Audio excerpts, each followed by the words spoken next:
148।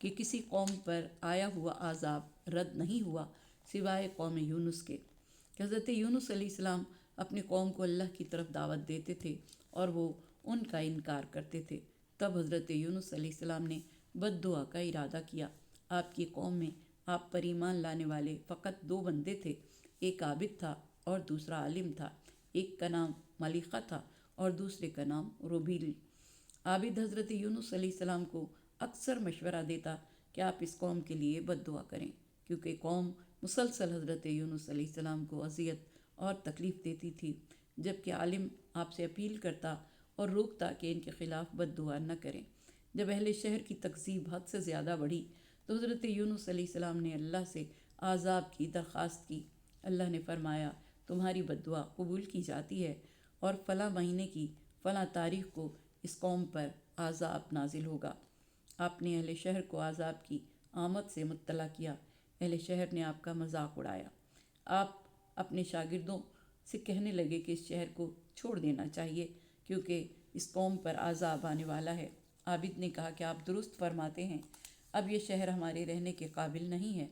لیکن آپ کے عالم شاگرد نے عرض کیا کہ آپ نے جلد بازی کی ہے، میں اسی شہر میں رہوں گا، ہم خدا سے استغفار کریں گے، ممکن ہے کہ اللہ تعالیٰ کو ہم پر ترس آ جائے اور وہ آئے ہوئے عذاب کو دور کر دے۔ حضرت یونس علیہ السلام عابد کے ساتھ شہر سے باہر چلے گئے۔ جب وہ وعدہ شدہ وقت قریب آیا تو عذاب نازل ہونا شروع ہوا۔ اس عالم نے عذاب کے آثار کو دیکھا تو اپنی قوم والوں سے کہا کہ اے میری قوم، اللہ کی بارگاہ میں ڈرتے ہوئے واپس آ جاؤ، شاید وہ تم پر رحم کرے اور تم سے عذاب کو ٹال دے۔ اس عالم نے کہا کہ سب جمع ہو جاؤ، اپنے گھروں سے نکل جاؤ، عورتوں اور بچوں میں جدائی ڈال دو کہ بچے اپنی ماؤں کے فراق میں روئیں اور مائیں اپنے بچوں کے فراق میں روئیں۔ جانوروں کو ان کے بچوں سے الگ کر دو کہ جانور اور جانوروں کے بچے ایک دوسرے کے فراق میں گریہ و زاری کریں اور رونے کی یہ صدائیں آسمان تک پہنچے۔ پھر گریہ کرو، اس کو پکارو۔ انہوں نے ایسا ہی کیا جیسا اس عالم نے کہا تھا۔ انہوں نے زور زور سے رونا اور چلانا شروع کر دیا اور گناہوں کی توبہ طلب کی، خدا سے استغفار کیا اور بار بار پروردگار دو عالم کو پکارا، دعائیں بھی کیں تو اللہ تعالیٰ کو ان پر رحم آ گیا اور ان سے عذاب کو ٹال دیا اور اس عذاب کو نزدیک کے پہاڑوں پر تقسیم کر کے گرا دیا، حالانکہ وہ عذاب نازل ہو چکا تھا اور اس کا ان پر واقع ہونا بہت قریب تھا۔ دوسرے دن جناب یونس علیہ السلام اور وہ عابد واپس آئے تاکہ دیکھیں کہ قوم والے کیسے ہلاک ہوئے ہیں، تو انہوں نے دیکھا کہ کسان کھیتوں میں ہل چلا رہے ہیں۔ تو آپ نے ان سے کہا کہ قوم یونس کے ساتھ کیا ہوا؟ یہ وہ لوگ تھے جو حضرت یونس علیہ السلام کو نہیں پہچانتے تھے۔ انہوں نے کہا حضرت یونس علیہ السلام نے اپنی قوم کے لیے بد دعا کی اور اللہ نے قبول کر لی اور اپنا عذاب نازل کیا۔ سب قوم والے جمع ہوئے، مل کر خوب روئے، دعائیں کیں تو اللہ کو ان پر رحم آ گیا اور اس نے ان کے عذاب کو ٹال دیا۔ اب قوم والے حضرت یونس علیہ السلام کو تلاش کر رہے ہیں تاکہ وہ ان پر ایمان لائیں اور ان کی اتباع کریں۔ یہ سن کر حضرت یونس علیہ السلام وہیں سے مڑ گئے اور ساحل سمندر پر چلے گئے۔ اس وقت ایک بھری ہوئی کشتی روانگی کے لیے تیار تھی۔ حضرت یونس علیہ السلام بھی اس کشتی میں سوار ہو گئے۔ کشتی روانہ ہو گئی۔ جب وہ وسط سمندر میں پہنچی تو ایک بڑی مچھلی نے اسے روک لیا۔ جب جناب یونس علیہ السلام نے مچھلی کو کشتی کے آگے دیکھا تو آپ پچھلے حصے میں چلے گئے۔ مچھلی بھی پچھلے حصے کی جانب آ گئی اور اس نے اپنا منہ کھولا۔ کشتی والوں نے کہا، ہمارے درمیان کوئی ہے جو اپنے آقا و مولا کا گناہ گار ہے۔ انہوں نے قرآن اندازی کی تو قرآن جناب یونس علیہ السلام کا نکلا۔ انہوں نے آپ کو سمندر میں پھینک دیا، مچھلی ان کو نگل کر سمندر میں چلی گئی۔ امیر المومنین مولا کائنات علیہ السلام سے ایک یہودی نے سوال کیا کہ وہ کون سا قید خانہ ہے جو اپنے قیدی کو لے کر سمندر میں گردش کرتا رہا؟ آپ نے فرمایا، وہ قید خانہ مچھلی تھی اور وہ قیدی حضرت یونس علیہ السلام تھے۔ وہ مچھلی جناب یونس علیہ السلام کو لے کر بحر قلزم میں داخل ہوئی، سمندروں میں پھرتی رہی اور زمین کے نیچے تحت الثری میں پہنچ گئی، یہاں تک کہ قارون کے قریب سے گزری۔ قارون قوم موسیٰ میں سے تھا اور حضرت موسیٰ علیہ السلام کی زندگی میں اسے زمین نے نگلا تھا۔ اللہ نے اس پر ایک فرشتے کو موکل بنا رکھا تھا جو اس کو ہر روز ایک انسان کے قد کے برابر زمین میں مزید نیچے لے جاتا تھا۔ حضرت یونس علیہ السلام مچھلی کے پیٹ میں تھے اور وہ مچھلی کے پیٹ میں ہی اللہ تعالیٰ کی تسبیح اور اپنے لیے استغفار کر رہے تھے۔ قارون نے ان کی آواز کو سنا تو اس فرشتے سے کہا جو اس پر موکل تھا کہ مجھے اجازت دو کہ میں ایک آدمی کی آواز سن رہا ہوں۔ اللہ نے اس فرشتے کو وحی فرمائی کہ اس کو اجازت دے دو۔ قارون نے آپ سے پوچھا کہ تم کون ہو؟ تو آپ نے فرمایا کہ میں گناہ گار خطا کار یونس بن متی ہوں۔ پھر قارون نے پوچھا اے یونس بتاؤ وہ بڑی ہیبت و غصے والے حضرت موسیٰ علیہ السلام کا کیا بنا؟ جناب یونس علیہ السلام نے کہا کہ وہ اس دنیا سے رخصت ہو گئے اور فوت ہو گئے۔ قارون نے پوچھا رحم دل ہارون کا کیا ہوا؟ کہا وہ بھی دنیا سے چلے گئے۔ قارون نے پوچھا اس کلثوم بنت عمران کا کیا بنا جس کی میرے ساتھ نسبت طے تھی؟ جناب یونس علیہ السلام نے کہا کہ وہ مر چکی ہے۔ قارون نے کہا ہائے افسوس آل عمران پر۔ اس کے بعد اللہ تعالیٰ کو قارون پر رحم آیا۔ اس کے موکل فرشتے کو وحی کی کہ اب اس سے عذاب اٹھا لے، اب وہ قیامت تک یہیں رہے گا۔ مچھلی کے شکم میں 3 تاریکیوں میں، ایک مچھلی کے پیٹ کی تاریکی، دوسری رات کی تاریکی اور تیسری سمندر کی تاریکی۔ حضرت یونس علیہ السلام مسلسل یہ تسبیح کرتے رہے، لا الہ الا انت سبحانک انی کنت من الظالمین۔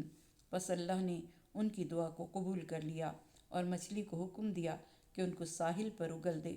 مچھلی نے آپ کو ساحل پر اگل دیا۔ آپ کی حالت یہ تھی کہ آپ کی جلد ختم ہو چکی تھی، گوشت بھی ختم ہو گیا تھا۔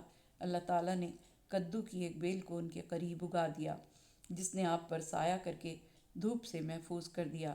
کچھ عرصے بعد اس بیل کو حکم دیا تو وہ سوکھ گئی۔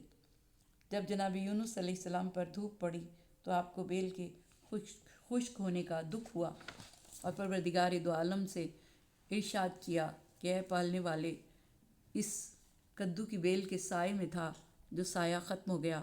تب خدا نے وحی کی کہ اے یونس، اس کے خشک ہونے کا دکھ ہوا لیکن میری مخلوق پر تجھے ترس کیوں نہیں آیا؟ تو جناب یونس علیہ السلام نے عرض کیا کہ خدایا مجھے معاف فرما، میں تیرے عفو کا طلبگار ہوں۔ اللہ نے ان کا بدن واپس کیا۔ آپ اپنی قوم کے پاس واپس آئے۔ قوم والے آپ پر ایمان لائے۔ خدا نے فرمایا کوئی ایسا قریہ نہیں جو ایمان لایا ہو اور ان کا ایمان ان کے لیے اتنا فائدہ مند ہوا ہو سوائے قوم یونس علیہ السلام کے۔ جب وہ ایمان لائے تو ہم نے ان سے عذاب ٹال دیا اور پھر دنیا کی زندگی کا سامان ایک مدت تک انہیں دیا۔ اس بستی کا نام نینوا تھا۔ حضرت یونس علیہ السلام اپنی بستی کی طرف بڑھے تو آپ نے ایک چرواہے کو دیکھا تو اس سے کہا کہ تم نینوا میں جا کر وہاں کے لوگوں سے کہو کہ یونس نبی واپس آ گئے ہیں۔ تو اس چرواہے نے کہا کہ تم مذاق کر رہے ہو۔ حضرت یونس علیہ السلام تو سمندر میں ڈوب گئے۔ جناب یونس علیہ السلام نے کہا کہ تیری یہ بکری گواہی دے گی کہ میں یونس نبی ہوں، تو پھر تو قبول کرے گا؟ تب بکری بولی کہ یہ یونس نبی ہیں۔ یہ سن کر چرواہا قوم کے پاس واپس آیا اور قوم کو خبر دی۔ قوم والوں نے اس کو پکڑ لیا اور مارنے لگے۔ تو اس نے کہا کہ جو میں بیان کر رہا ہوں اس پر دلیل ہے؟ ان لوگوں نے کہا کہ دلیل پیش کرو، کون ہے جو گواہی دے گا؟ اس نے کہا میری یہ بکری گواہی دے گی۔ بکری نے گواہی دی کہ یہ سچا ہے۔